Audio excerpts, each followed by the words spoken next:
My name is Portia Louder, and I spent almost 5 years in federal prison. I spent 4 years at higher security prisons, 7 months at a camp.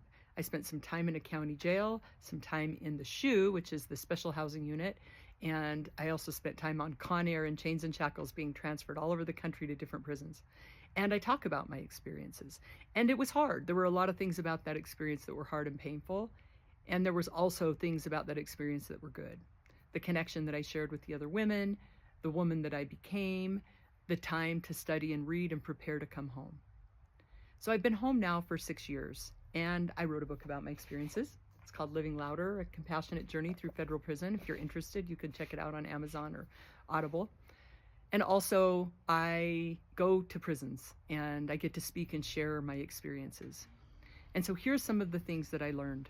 We're all the same. People in prison aren't any different than people out here. You have good neighbors, bad neighbors, people you like and people you don't. But one thing that I did learn in prison was to focus on the good, because what you focus on grows.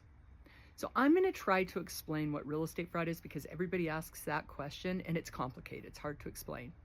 So from 2005 to 2008, and then the market crashed, there were banks giving these loans that were called liar's loans or ninja loans, and really you just had to have a credit score. And people were buying multiple properties and doing anything they could to pull cash out of those properties, right?